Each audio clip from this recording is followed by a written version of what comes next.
Today's episode of Nerd Soup is sponsored by Audible. Visit audible.com/nerdsoup or text nerdsoup to 500-500 to receive a free 30-day trial, 1 free audiobook, and 2 Audible originals.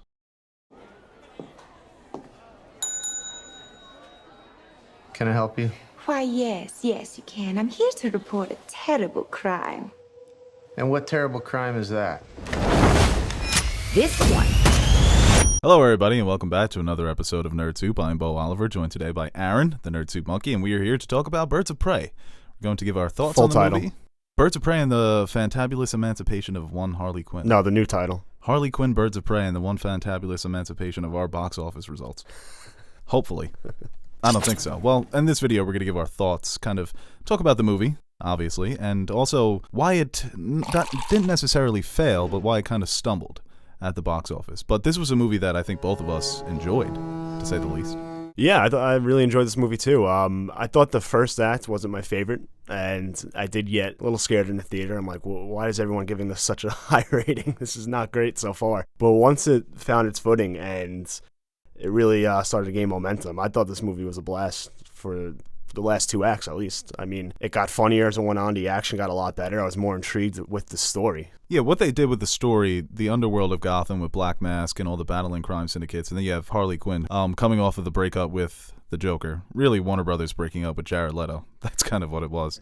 And the performances as well. Margot Robbie as Harley Quinn, she was a standout in Suicide Squad. Not a great movie, but a good performance, and I think she elevated that in this movie where she really found herself. It kind of became seamless. Yeah, the whole cast was pretty much great too. I mean, we don't really get much Birds of Prey until later on into the film. It's very much a Harley Quinn movie. Well, I mean, let's just talk about the title. Man, bad marketing there. And now they're changing it to Harley Quinn and the Birds of Prey. Just sounds better as well. More people will associate Harley Quinn if the movie is called Harley Quinn. I really don't know what the general audience, what's their reaction to these things, because for us, we know this is a Harley Quinn movie. We know Birds of Prey because it's something that's been in, I guess, our news cycle for years now. So we've had some anticipation for this film. But I guess for the general audience, they see the trailer maybe, or they read it in the paper, or they just see Birds of Prey, and they're like, oh, I don't know what that is. I'm not going to go. I don't know how much of a difference it would have made, but I think the name is important, though, because Harley Quinn has become so ubiquitous in pop culture. She is so popular. You go to Comic-Con, everyone's dressed as Harley Quinn. Mm-hmm.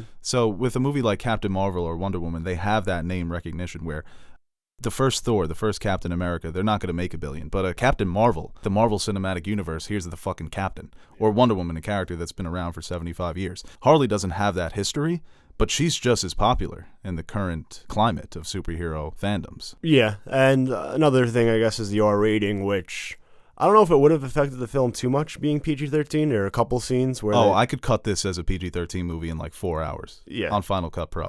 Seriously, because the R rating, they didn't lean into it, and I think that was a mistake. It could have been more graphic, could have been a bit more gruesome, because I can't remember anything. I mean, Victor Zsasz at times was a bit disturbing. They didn't curse that much. Yeah, there are a couple F-bombs thrown around there. There were some things with drugs, but I mean, your fan base, young girls love Harley Quinn. Yeah. So right off the bat, you're shutting them out. And I don't mind going with the R rating. I almost prefer that.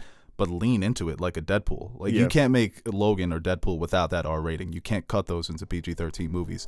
This you easily can. I think it's up to 150 worldwide right now. The budget was 80-something, so. Well, that's the most disappointing thing. I think the quality of the film deserves like 600, 700. Mm-hmm. I think I've seen worse films make more money. Yeah, like I said before, once it found the footing for me personally, I thought this movie was a blast. And were there any other standouts besides Margot Robbie? I liked Ewan McGregor too. He was very over the top, but it fit perfectly for he's a good actor, man. Yeah, that dude is just charismatic. His Black Mask portrayal was one that I really enjoyed. There was one scene in the third. He'd be a great Riddler. Yeah. There was one scene in the third act that I thought was completely unnecessary, but when he makes that woman get on the table, that was like, all right, you're reestablishing this guy that we know is just a piece of shit human. So, but other than that, I thought pretty much every scene he was in was I was intrigued, and he kind of stole the scene. Seeing him with Margot Robbie's Harley Quinn and them going back and forth with each other was fun to see. Yeah, they had great on-screen chemistry. Mm-hmm. They were very good adversaries for each other. And I like Chris Messina. I think not necessarily underused, but he portrayed Victor Zsasz where I could have seen him as a main adversary in a Batman movie or a Harley Quinn movie moving forward, but he kind of got cut off at the end there. That was actually funny, her stabbing him when she couldn't move. And the Birds of Prey, I thought were great. Mary Elizabeth Winstead as Huntress. She had some of the funniest parts in the movie for me. The dry humor. Yeah. Ironically funny, yeah. Yeah. She was good. She was a badass too, man. That first scene when she shows up and kills the hitman, that was tough. Yeah. The action scenes I was impressed by some of them. I thought the scene at the jail was probably my one. How She's shooting the canisters. Yeah, and then when she goes into like where the holding cells and stuff, that whole sequence. I thought it looked great too. The Yeah. cinematography, the color palettes, it was fun. It was silly. It kind of captured the vibe of that movie in that one scene. Yeah, it's something where I think another negative for me was the way they kind of structured the story, where you're like kind of in the mind of Harley Quinn and it's kind of erratic. I think at times it kind of disrupted the flow because the movie was just getting good for me in the police station scene, and she's like, well, let's take it back a couple days. I'm like, no. Right, yeah, they I'm cut it. enjoying this. Yeah. They cut that scene. And it was kind of a little boring again. And then it got better, too. Yeah, but then it came back and Yeah. it got better. And from there on, I feel like the whole movie just took off. Yeah, Rosie Perez, I like Rosie Perez, and she's obviously a legend. Her as Renee Montoya, I thought she was fine. Yeah. But Jurnee Smollet-Bell as Black Canary was my favorite, I think, out of the Birds of Prey. I would love to see her come back in some other movie, but the way that they kept her power hidden, I think that shocked a lot of people in the audience. I know it shocked the people I was with. Really? Because it's a movie where they don't know the character. Yeah. So I'm prepared for that, and they kind of hint at it in the beginning. But her role, too, her being conflicted between being loyal to Black Mask or betraying him, not trusting the cops because of what happened with her mother, the first Black Canary. I thought there was something really interesting there. Well, I thought for somebody who didn't know, I think they kind of try to make that a moment, but they didn't really lead up to it that much. They kind of just have a couple. They say a couple things in one scene, and then they kind of play it off like, "Oh my God, this is a big moment." Where I feel like if they would have teased it a little more, because I was always expecting it, but I feel like for someone who's not familiar with the character, that if I don't know, just kind of like. It just happened, and it's supposed to be like, oh my God. Right, yeah. No, they definitely could have teased it, built it up more, and it could have been even more of a surprise, a more of a desperation moment, because it was so obvious that it was coming. But it was cool to see her mentioning the power and then actually seeing it. Yeah, but I love the motorcycle scene too, man, when they're chasing Black Mask and Huntress has Harley on the whip. Very well done. Kathy Ann, credit to her. The funhouse sequence was well directed, and like I said, it looked great. Yeah, and I'm not too familiar with Cassandra Cain, but I know that some fans were not happy with that portrayal of the character. Yes, Cassandra Cain, played by Ella J. Basco. I enjoyed the portrayal because I knew it was a radical departure from what Cassandra Cain is. She's a mute, she's a ninja, she fights based on, like... Batgirl. Yeah, she's Batgirl. Yeah, this is not Batgirl, but maybe one day. But somebody was like, "Oh, she was just reduced to Harley Quinn's sidekick rather than Bruce Wayne's sidekick." Like, she's always a sidekick. Yeah. But I like what they did with her character, and I liked her relationship with Harley Quinn. I like how they kind of made her a bit more morally ambiguous. In Suicide Squad, Harley Quinn felt like a hero. Here, she felt like she was out for herself at times. Oh yeah. Even when she bonded with the kid, she was just ready to sell her out. Yeah, and I think they did a good job of like balancing that with her character, because she's obviously the star of the movie, and you kind of want your star to have some redeeming qualities and the audience who want to root for them. But I think they did a good job of showing, hey, well, she's still a villain. She worked with the Joker, probably the most evil person in all of Gotham. So while she'll do some things right, other times she'll try to bend that line, and that's fine. Yeah, Ewan McGregor being blown to fucking holy hell was awesome. She's like, "I got your key."